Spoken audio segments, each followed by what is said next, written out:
When you're ready, sir.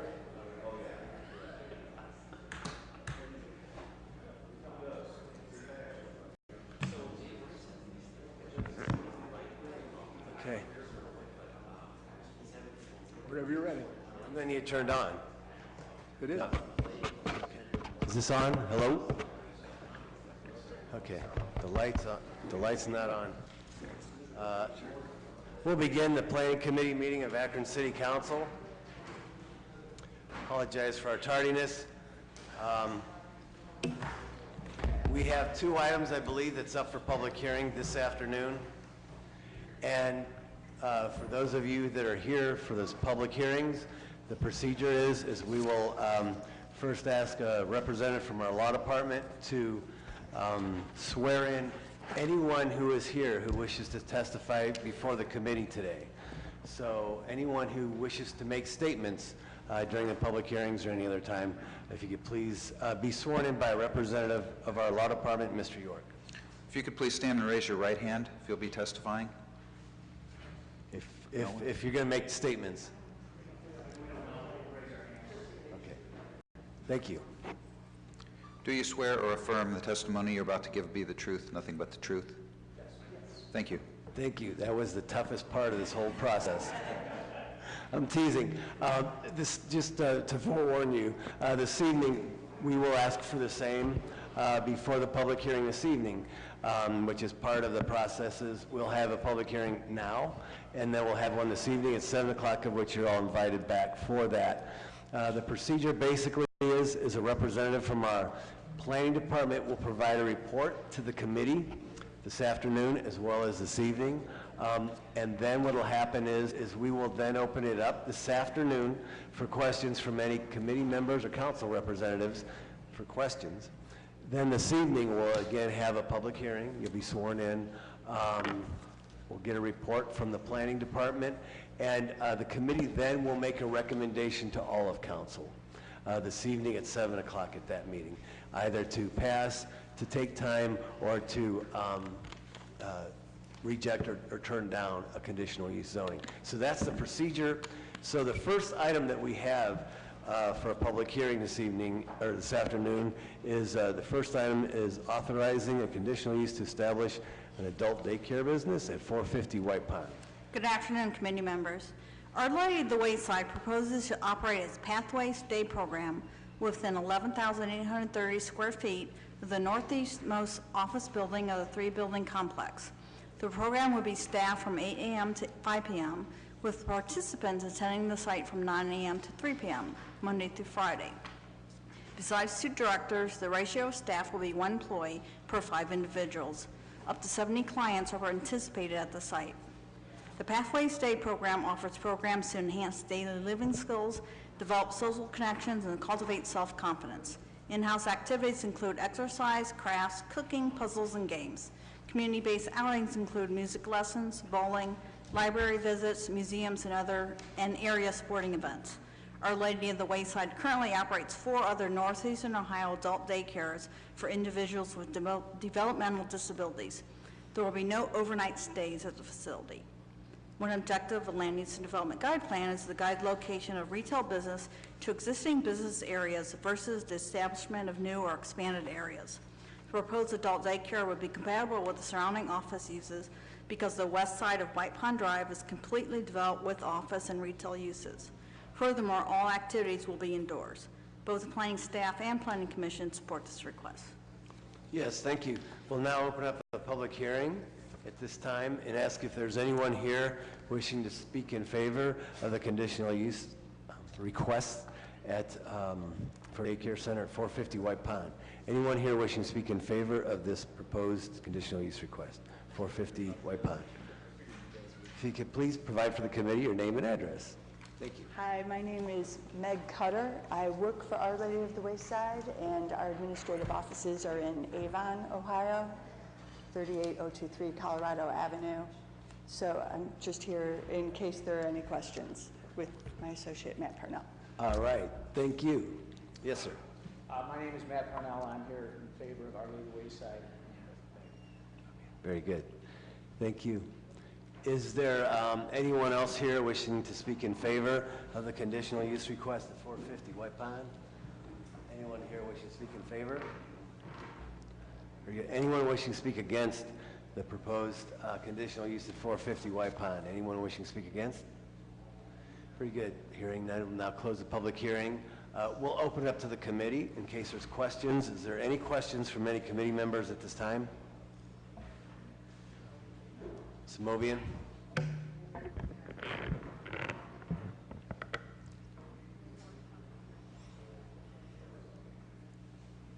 So this is an adult daycare business center that you're trying to open? Yes.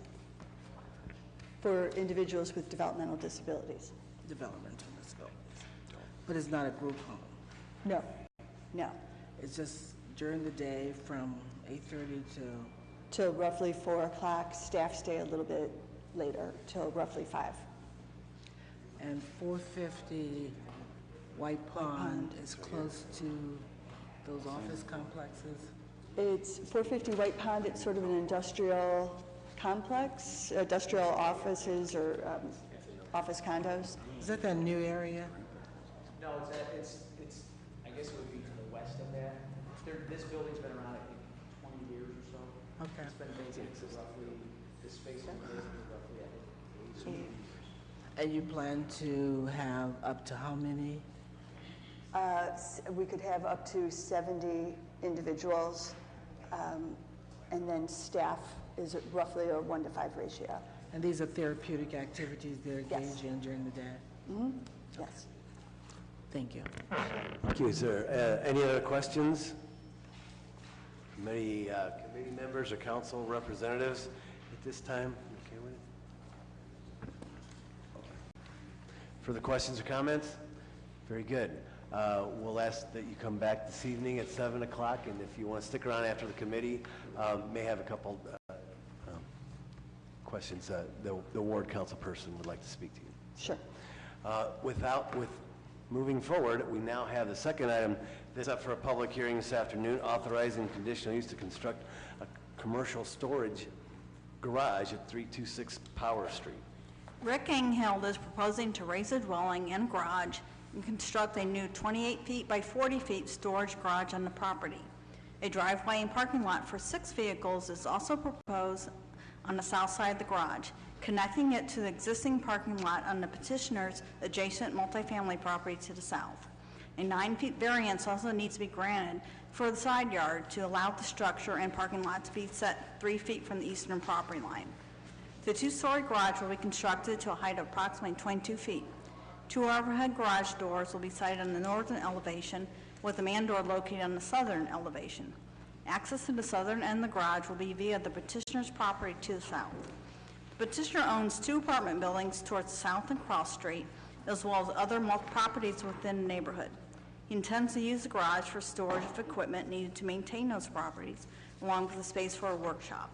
It will be constructed in a residential style with vinyl siding and a shingled gambrel roof, so that it blends in with dwellings from the neighborhood.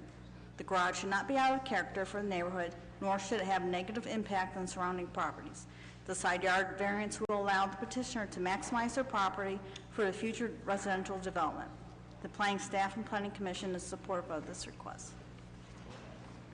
Thank you. Is there anyone here wishing to speak in favor of the conditional use request at 326 Power?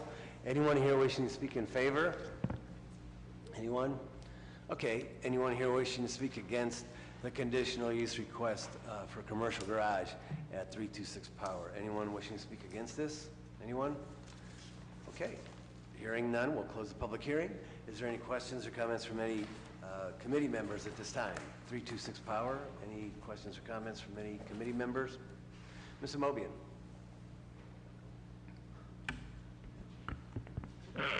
Is there a representative here for this project? No? Is there what? You can What direct- exactly, I'm sorry. I was just going to mention you can direct your question to the planning department. Sure. What exactly will this storage facility be used for? It's stored to petitioner's equipment because he owns several properties in the area. So like lawn maintenance equipment, things like that to maintain his properties. Would there be any items that would be off limits to being stored? I'm sorry, I didn't hear that. Would there, I think my is on. Would there be any exceptions to what they can store in this facility? I mean, I think the intention is to store typical equipment you need to maintain a property. I do not know of anything else that would be stored there than your typical things you store in a garage. Well, I'm assuming there won't be any flammable things. Okay. Thank you. Thank you. Further questions or comments from committee members and/or council representatives? Any questions or comments? Okay, very good. Hearing none, we'll now move on to the balance of the agenda. And again, of course, there's no one here, but we would invite, if they were here, we would invite them back at 7 o'clock this evening. So item number 3 on the regular agenda is the authorizing the execution of a development agreement with 159 Development LLC. This is in reference to the building on South Main Street, formerly known as the Law Building, or currently known 153 South Main Street. We had discussed this in great detail last week. Wondering if there's any questions or comments. Last week, asked the committee as well as council if there's any questions or anything to make sure they get them answered. We'd like to vote on that today and mention that last week. So is there any questions anyone has at this time from the committee? Reference to 153 South Main, the Law Building. Ms. Amobian. I wasn't here for the vigorous discussion. However, I did read the article in the paper. Good. I'm sure the Beacon Journal was accurate. But I understand there are two-bedroom units on each floor. Correct, on the residential floors. Right. And the rest will be single bedroom. Would the single bedrooms be the same or be designed differently? Do we know yet? I can always tell you about the one down by Goodyear. When I visited Right, that building, I was amazed to find how many different designs you can have for a one-bedroom facility, and it just blew my mind. So I don't know what this is going to look like, but would there be any different designs for?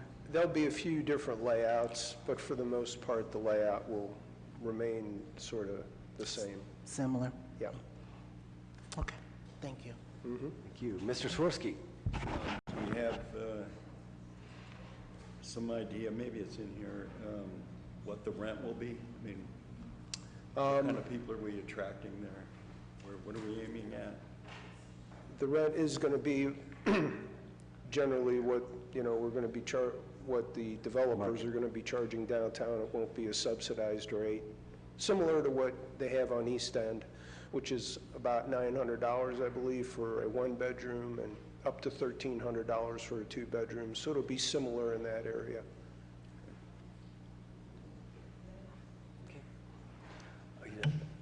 That includes utilities?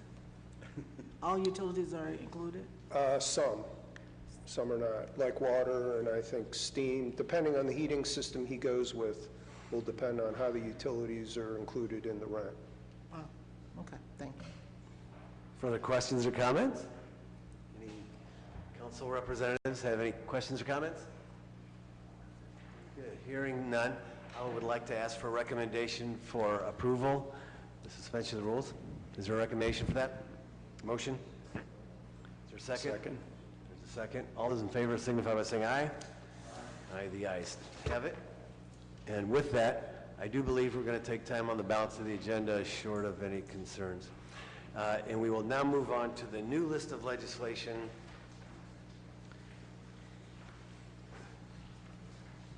Which we have a couple items. We've got two. I believe it is item number 5. This may take a moment.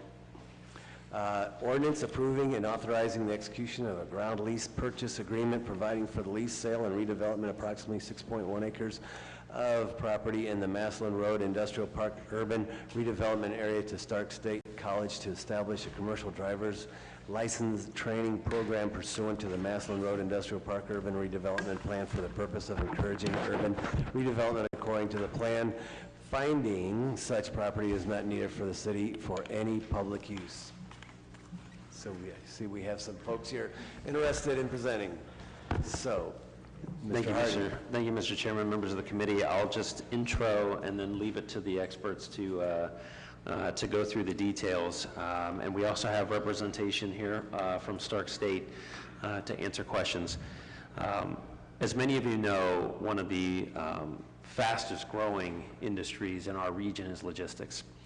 And despite all the smart car, smart autonomous vehicle talk you hear, there is an extreme shortage of CDL qualified operators, drivers in our region and specifically in our town. And so for the better part of a year, we have been working, maybe even longer than that, we've been working with Stark State to find a location in and around Akron where they can launch a CDL driving school, and I'll leave it to the Stark State folks to talk about the curriculum and why that's important and what differentiates them from, say, a private CDL school. Many of you may remember we had originally identified some property out at the airport, and as this site, for lots of reasons, chief of which the FAA is quite something of a bureaucracy to move through, and the demand is great. Stark State asked us if we would work with them to identify some potential sites outside of the airport that we could look at, and this site was identified in the JED. What is particularly unique about this arrangement, and one that I know will drive, I'm sure, a lot of discussion, and Mr. Rice is here to discuss that as well as Mr. Bowman, is that the mayor asked us to pursue a unique compensation agreement for this land. The city of Akron, to my knowledge, and I could be wrong about this, has never had any sort of comprehensive tuition remission program for its employees or their beneficiaries. And the mayor sought to change that in partnership with Stark State. And so as part of the compensation package for this land, we are proposing in this development agreement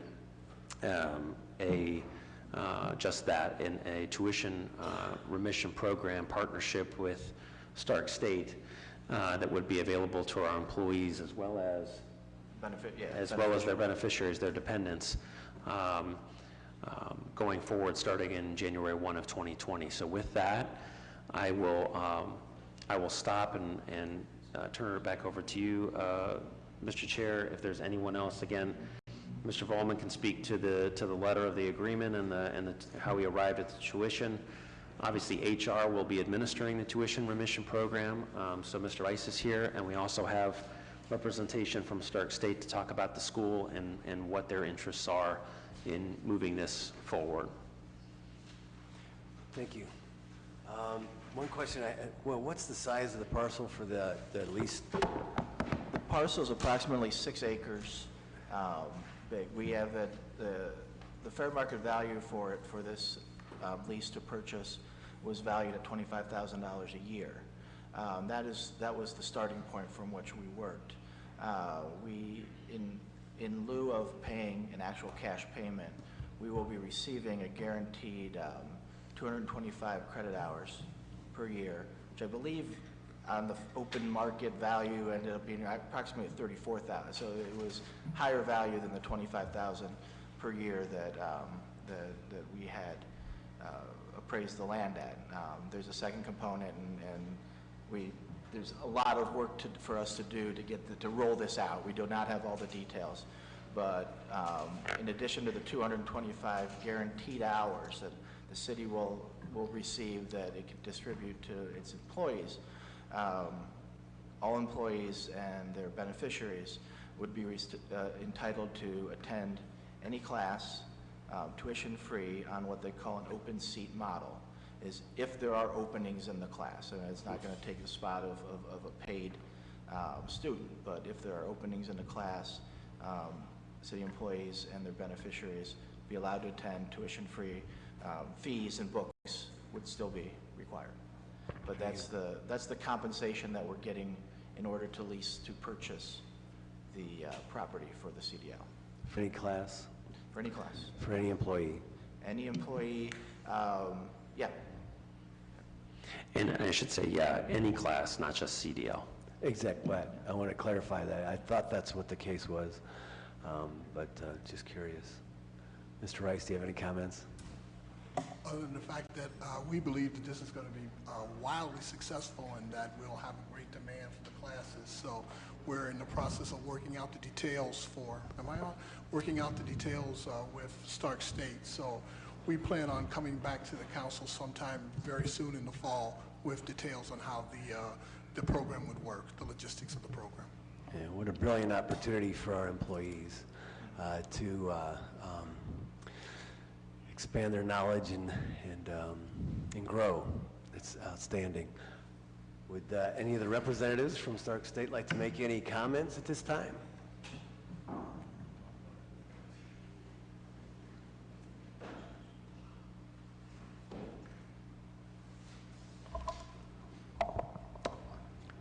I'm Don Mullen, the Executive Director of Stark State Akron. Thank you, Mr. Chairman and council members. Stark State College is in the business of providing a quality, affordable education that equip our students to gain meaningful employment. During our research, we learned of the unprecedented demand for CDL drivers. We confirmed this research not only with local officials, but also with transportation companies in the area. To address the gap, we will be offering a course, a CDL course, that within 8 weeks can lead to meaningful employment with great benefits for our students. Thank you. Thank you. Is that? Hi, I'm Tom Ciprini. I'm Vice President of Business and Finance.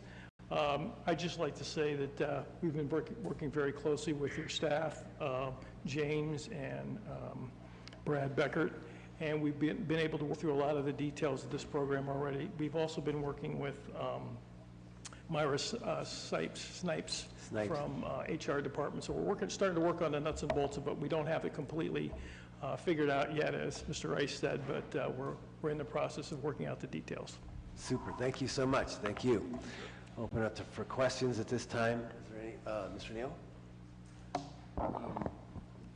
Not so much a question. Congratulations on working out. You know, something I feel more comfortable. I hope we're past the day where we just give land away because everything has value. This right here is a win-win for everybody. This is more so a comment as you plan from the city standpoint. I hope with those credit hours, because I can see where it would be very, very successful program. Hopefully we waited to where those who are at the lower end of our pay scale get preferential treatment over those who are at the higher end. And I don't know if this is going to be available to all employees, meaning even seasonal, but okay. So that's just the thing I'd like to see, because this is, you know, it can be it will be a great success, I'm sure, and it can be very helpful to those who are at the lower end of the city's pay scale. Thank you. Thank you. Anyone else? Ms. Amobian. I certainly concur with Councilman Neal. I guess my question is, are we looking to do this indefinitely? That would be my hope, yes. What we've put into the arrangement is obviously there's a term upon which we will be paid back, right, with the guaranteed credits. But what we'd like to do is lock in, to the extent possible, the rate, which is a very friendly rate, as Mr. Volman said, for those credit hours, so that the city has the ability to purchase those and keep the program essentially either status quo or better into the future. And Stark State has been more than willing to, more than agreeable to that. So I don't believe, and I don't think Director Rice believes either, that you can have a tuition remission program where people are going potentially to school for years that has a ticking, you know, clock on it that says you got to get done in 5 years or it's done. The mayor gave us the instruction, this is a program that hopefully outlives us all. So Stark State's been very agreeable to that. So essentially when we are paid, there will be an option, should we choose, to purchase at a very favorable rate on behalf of our employees a certain set amount of guaranteed credit hours that can be doled out. But again, that open seat model, we hope stays in perpetuity. As long as Stark State's around and we have a good relationship, we want to see that continue. I'm not sure what your enrollment is like now. What is your enrollment now? Total Akron enrollment or total? Your total enrollment for Akron? In the Akron complex, we had over 1,700 students, and we plan to top that in the fall. 1,700? And do you have any idea what your capacity? Yes, ma'am. We do have additional capacity, and we're finishing off the lower level and the third floor to add to that.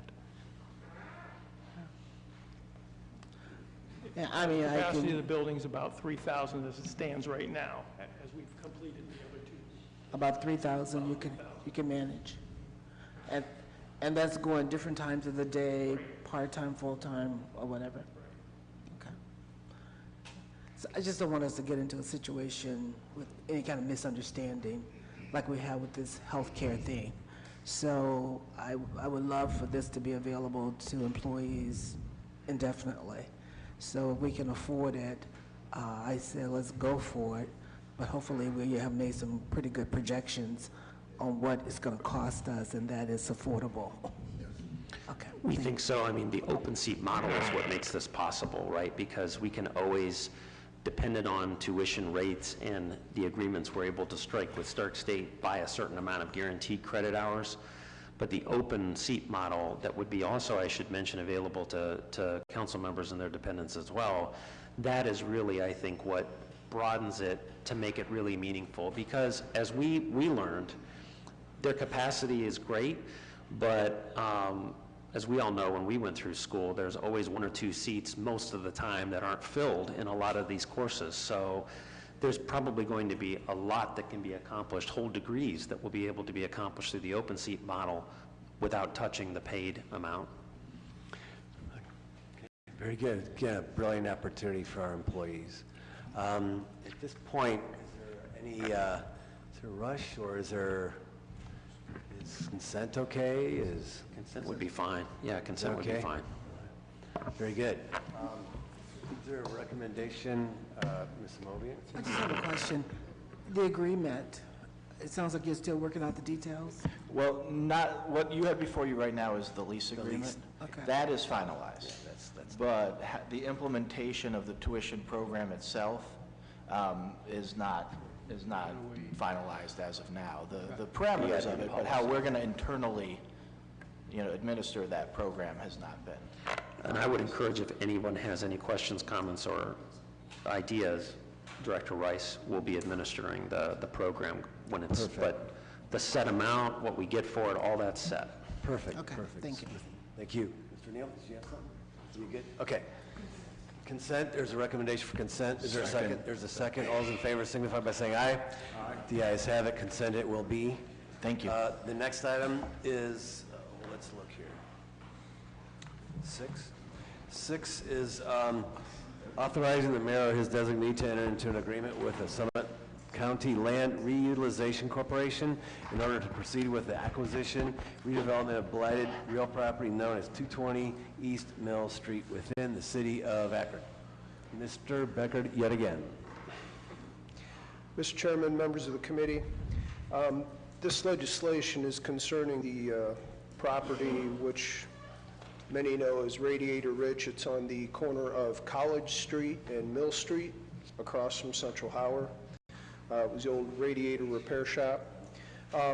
This is really a collaboration with the land bank, which is part of Summit County, and the university. The city and the university foundation are each going to contribute $100,000 to the land bank. The land bank is going to buy and demolish this property. In turn, the university will receive the property and make it a green space for now, with the possibility, after they do a fundraising campaign, to put an academic building on that property. The purpose of the project really is to rid the area of blight, which, if you have driven by there in the last few years, it wasn't really a pleasant site, that property, and we actually issued orders to him to clean up his site. He eventually moved, but The, the price tag of $200,000 is basically what he has agreed to take instead of the appraised value, which is $240,000. Okay. Very good. Thank you, sir. I also spotted Mr. Akers here. Yes, Mr. Matt Akers is From here the from the University of Akron. university. If you have any questions. Yeah, I'll ask if you have any questions or any comments, Mr. Akers. No, we are fully supportive at the university of this move. It's part of a broader plan that we have, that we've been cleaning up some properties, especially on the perimeter of our campus, that again, also obviously affect the city. So I think this is a win-win for both the university and the city. March north. Let's see. Okay, very good. Is there, so in essence, what this is an agreement with Summit County land reutilization, right? Yes. For the acquisition, redevelopment, and then eventually tear down. Yes. So, opening the land. Very good. Questions or comments from anyone? So- Right. Well, the land bank is. Did you have a question? Did you see?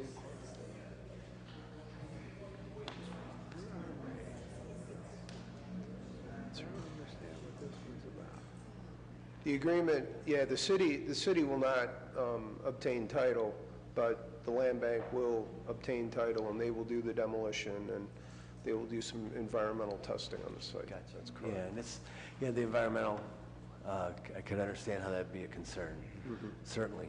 But in essence, what we're doing is we're assisting and helping in this redevelopment, which is exciting, especially seeing the university grow. Yep. Very good. Mr. Neal? Thanks, Mr. Chairman. If I heard correctly, we will not assume title? No, we will not assume title. This is to help alleviate blight by contributing to the land bank towards the cost of them acquiring the building from the individual owner. Okay. Okay, so if we've never had title, my thought process was this, and Mr. Akers, good to see you. I love the deal that we worked with Stark State. We had an investment, we get something back from it. And that's always been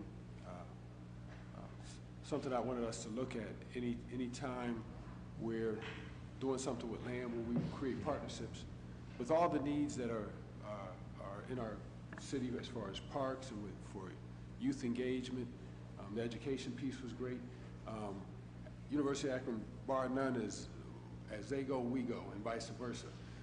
But this is an opportunity. I was looking at it for another partnership like that. If for no other thing, to recoup the money that we pay to have it cleaned up in some kind of way when future development is done, so that money could then be reinvested in the community. That was my thought. With us not taking ownership, I don't know if that's possible, but that was my thought.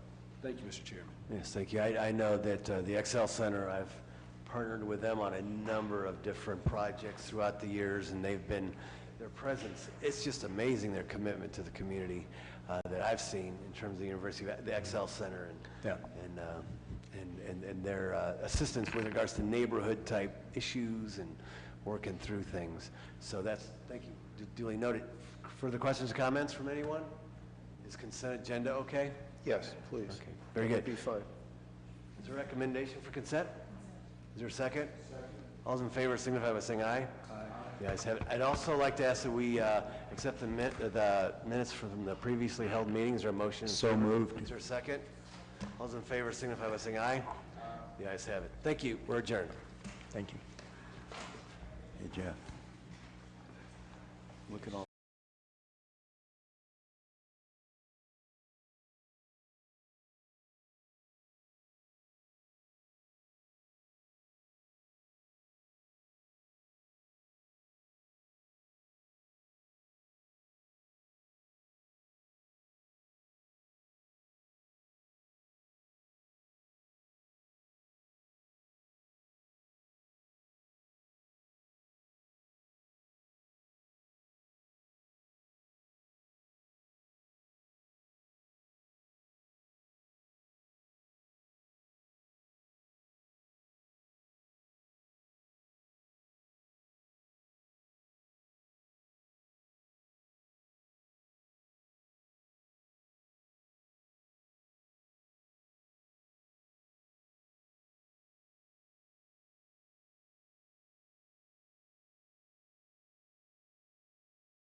call the public service meeting to order, please. All members are present.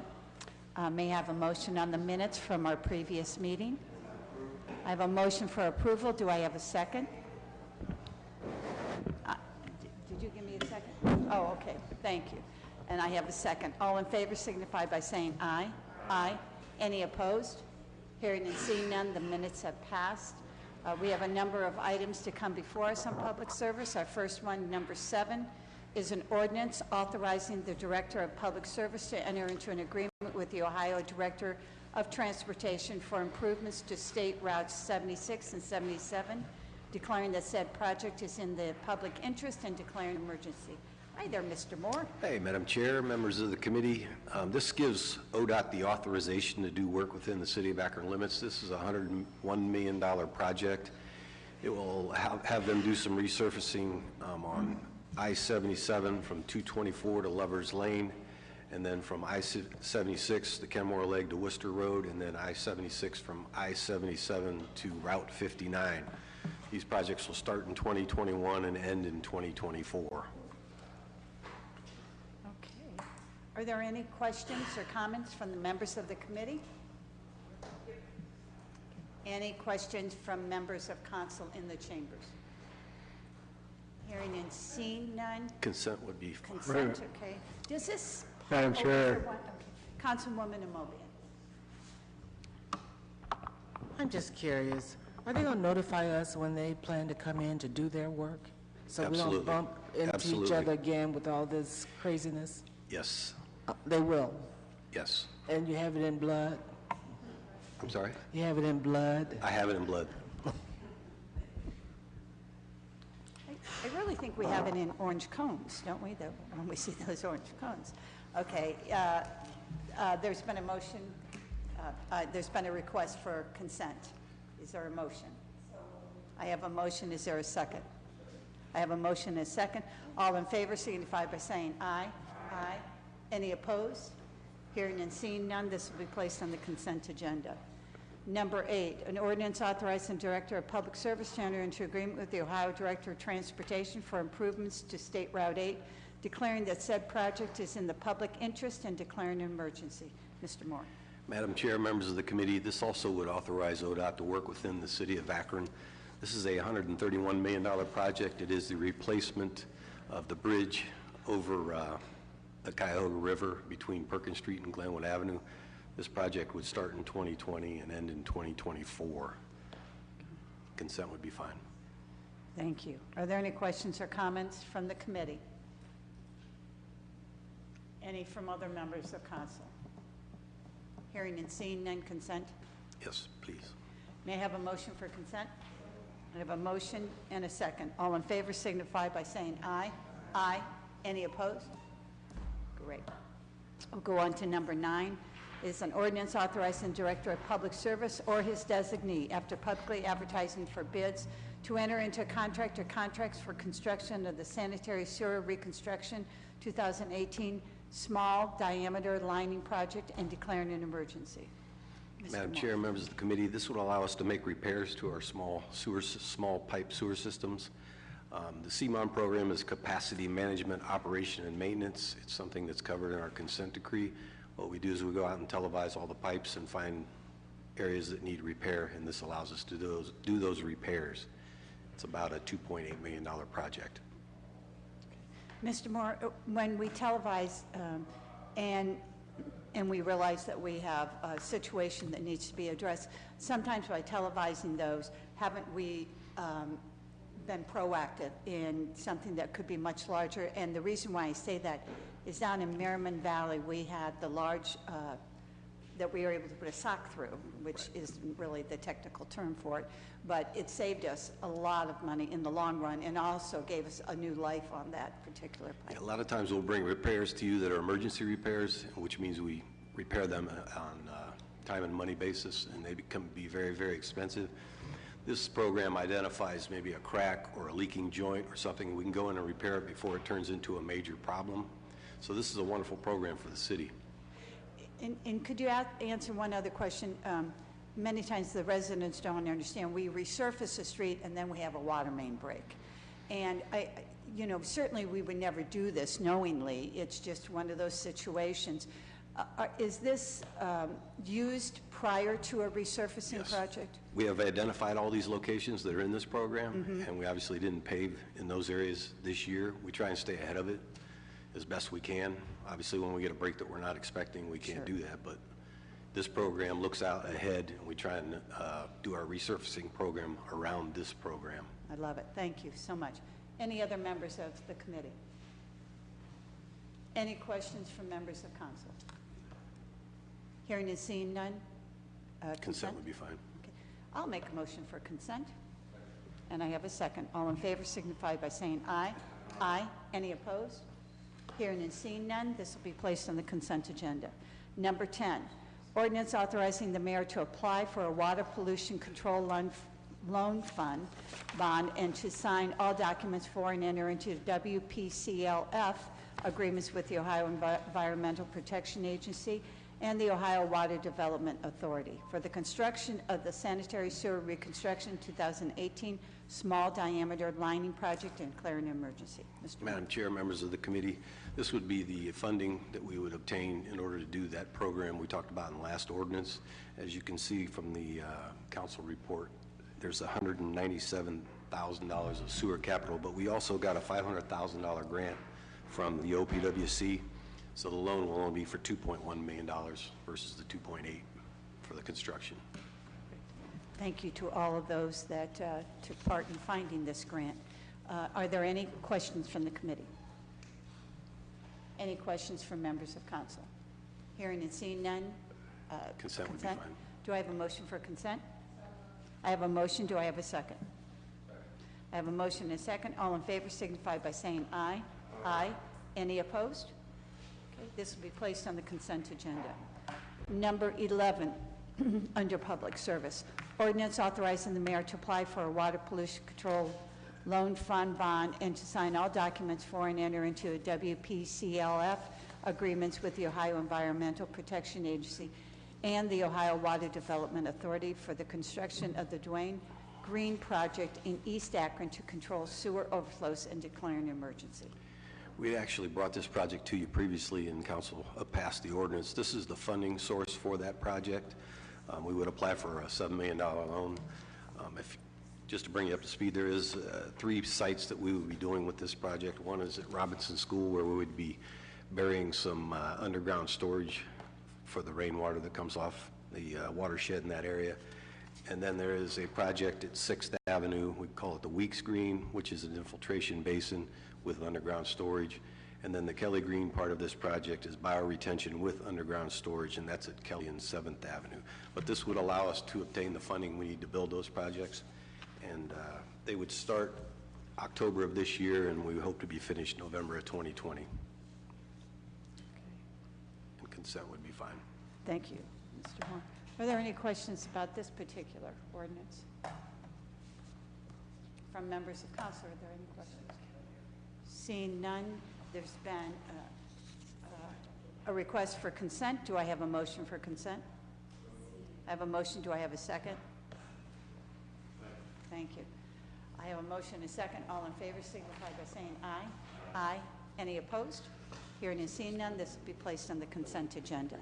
Number 12 is an ordinance authorizing the Director of Public Service or his designee, after publicly advertising for bids, to enter into a contract or contracts for the construction of the WRF Headworks Improvements Project and declaring an emergency. Madam Chair, members of the committee, down at WRF, there's the giant pipe that goes through the valley there that you see on the side of the road that we just repaired. Well, that leads into the Headworks, which is like the start of our water reclamation facility. It cleans the grid out, takes the solids out of the effluent. This is the beginning of our system, and it's the 1928 original equipment. So this is going to allow us to upgrade that equipment. We're also going to, there's a pipe that runs the main outfall across the Cuyahoga River. We're also going to replace that bridge. And then there's some other improvements that we're going to make down at the plant. This project would begin hopefully very, very soon, and it's probably a couple-year project. It's a big project. Mr. Moore, the last time I was down there, they were talking about this project coming up. And this is a project where we will not be closing down our facility. We will be doing this during operational hours with a lot of engineers helping us decipher what's the best way. It's really a tedious, if I recall, job. Would that be correct? That is very correct. If you look at the main outfall and how big it is, that has to be bypassed. Now, if you can figure out how to do that, I still haven't, but our folks in engineering will. Yep. But bypassing that's going to be quite a challenge. So I know this is going to be a great thing. I wish it were over it like in a week instead of that many years, because that's a lot to sit on and a lot of decisions to be made. And we need it. It needs to be done. It's obvious.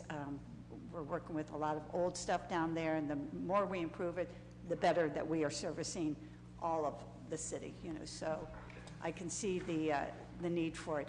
I'm going to imagine we need suspension of the rules with this after we have discussion.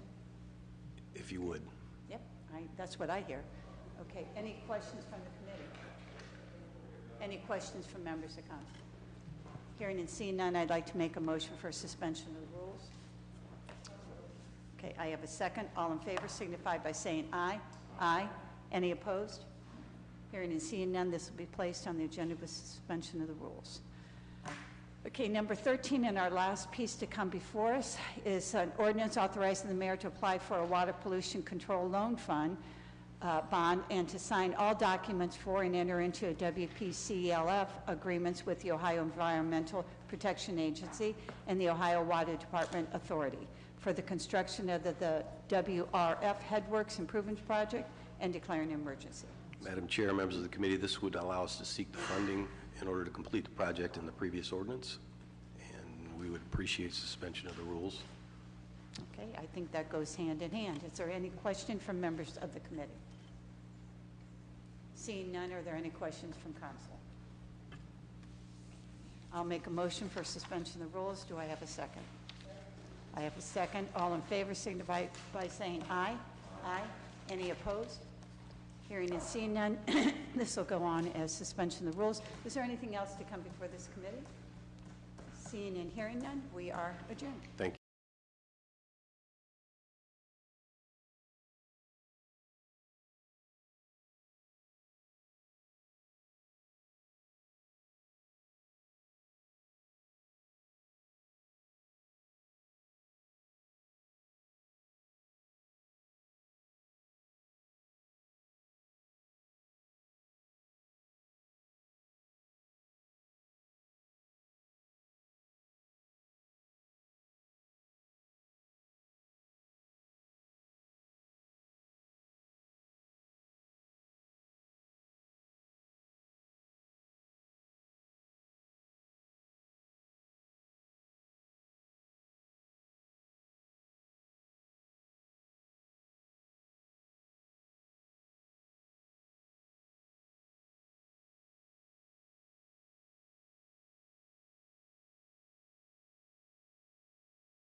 like to call the Rules Committee to order.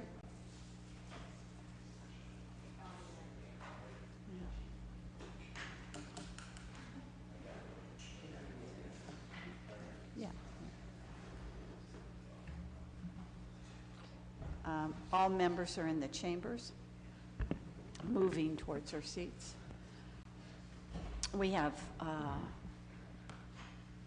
may I get an approval on the minutes from our previous meeting from a long time ago? Motion, do I have a second? Okay, I have a motion and a second. All in favor signify by saying aye. Aye. We have two items that have left our committee and are on time, but we have one new item to come before us, and this is an ordinance authorizing, directing the submission to the electors of the City of Akron a proposal to amend the charter of the City of Akron to establish nonpartisan general elections, to eliminate municipal primary elections, to establish nomination by petition, all to be voted upon at the next regular citywide election on November the 5th, 2019, and declaring an emergency. And at this time, I will turn it over to the sponsor of this piece of legislation, which is, there you are, which is Mr. Kilby. Oh, thank you, Madam Chairman. This charter amendment, you know, we talked a little bit about this last year when the administration pushed their charter amendment, which moved the primary to May instead of September. And they sold that to the voters based on the premise that it would save money, it would increase participation, and ensure the overseas vote. Well, it did really none of those things, though there was no overseas ballots that were even cast in this primary we had in the May primary. It did not save any money, all right, and it did not increase participation. Actually, it decreased participation. So, the City of Akron, we've had partisan politics here for ever since we had the charter, which I think is close to 100 years. I think at one time partisan politics made sense here in Akron when there was two viable parties, Democrats and Republicans. There are no longer two viable parties in the City of Akron. It's a one-party town, which is Democrat, and we're all Democrats, and we've all benefited from this system. But I'm not talking about what's to our benefit. I'm talking about what would give us a better city government in the long run. And most voters are independents, as we all know. They just don't want to go in and identify with one party or the other. So these people are basically shut out of the decision-making process of who their mayor is going to be and who their council people are going to be. They're just totally shut out. Yeah, we have a general election in November, but it's a charade of due process, that's all. We all know the May primary, now that we have a May primary, decides who the council people are going to be and who the mayor is going to be. So, I propose something that would bring about total nonpartisan elections. Anyone can run if they can get 50 signatures on the ballot. If they're a citizen of Akron, they have to file their petitions 90 days before the election, and then there would be a general election, and there would be no party designation next to the names of the people running for these seats. Now, some people fear that this would cause oodles and oodles of people to run for office. Well, you still have to get 50 signatures on the ballot, and you have to know the filing deadline, when to do it. So I think, I don't think that is going to be a problem. I think this is something that the voters should have an opportunity to vote on, and I would appreciate it if this committee would recommend that we put this on, vote for this, to put this on the ballot in this November election.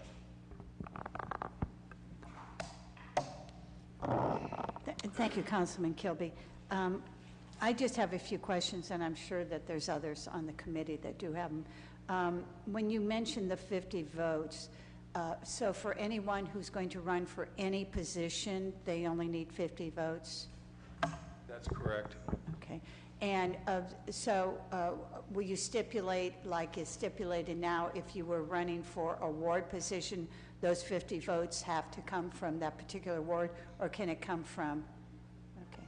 I think that would be required, yes. Okay. Would that have to be in this then? I'm not sure. Spelled out in It this? says that we have to comply with we're not changing a lot of the charter, we're just changing the nonpartisan part and doing away with the primary.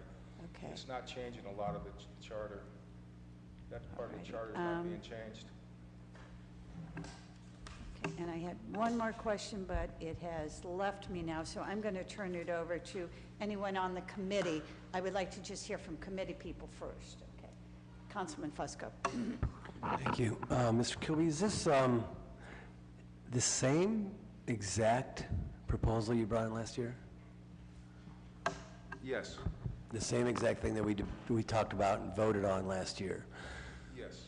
Okay, very good. And there was also an initiative petition. Mr. Kilby, speak into the microphone. There was also an initiative petition. This was being circulated through an initiative petition. I don't think they got too far with that, but anyways, it is the same thing, exact same proposal. Okay. We voted, just to refresh council's memory, we voted that proposal, and there was a vote that was taken, and it was not placed on the ballot. Just a couple comments and observations, just that in terms of the expense side, I don't even know if we know exactly what that expense was. If we have those figures, I don't believe we do. I don't think the bill has even come in from the BOE yet. And in terms of the votes, I would say that's like an apples and oranges scenario. 4 years ago, we had a higher turnout, I believe, and there was quite a contentious primary at that time for mayor. And so I think that drives vote as well, and especially if you look at a ward-by-ward basis, you have to really look at apples and apples versus apples and oranges. So I think that, like this citywide view wouldn't be fair. And so I think you have to look at it on an apples-to-apples basis, basically. And I don't know why, in this day and age, why we would want to provide less information for voters, because that's what this would, in essence, do.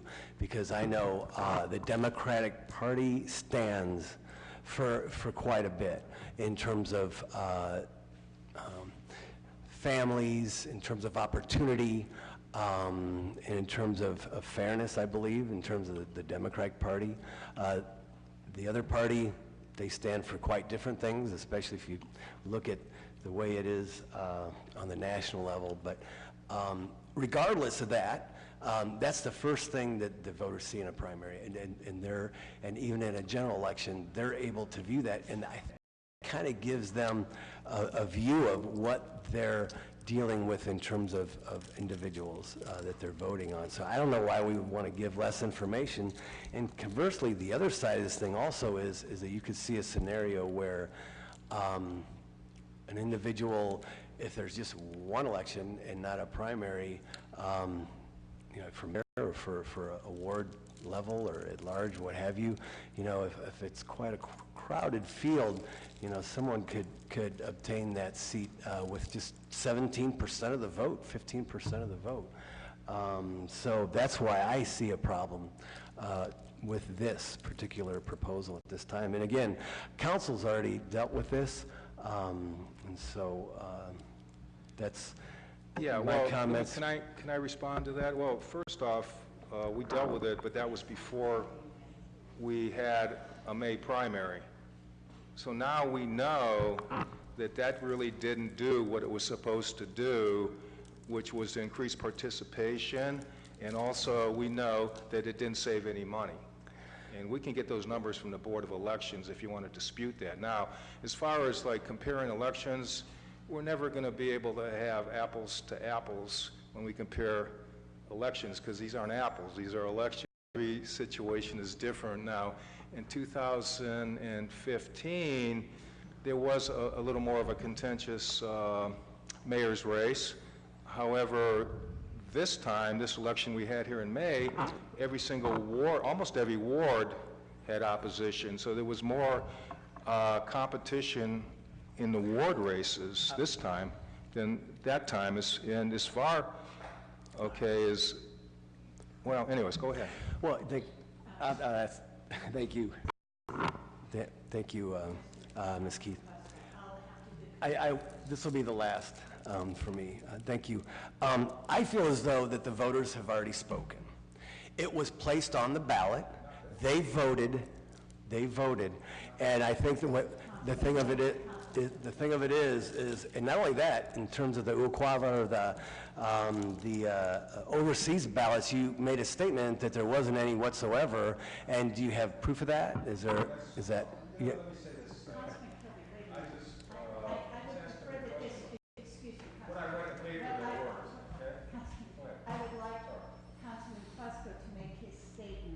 Thank you. Get them all out there, please. Thank you. And then if there is something that you want to say, I'd like to go back to you. Okay, thank you. Just that, like I said, these are a couple flaws that I see within this proposal. Again, this council dealt with this. The voters of Akron have dealt with this. And my belief is that we need to move on and focus on a myriad of things here in our city. And focus our energies on that. We just had a census meeting today and discussed how we're going to be able to ensure that all Akronites are counted. These are the kinds of things I believe that we should be focusing on. Again, we've already dealt with this, and so has the voters. Thank you. How have we dealt with it? We haven't dealt with nonpartisan elections. This council's dealt with it, and it was voted down, but the voters haven't dealt with it. They voted for a charter amendment that was based on lies, basically, that it was going to save money and that it was going to increase participation.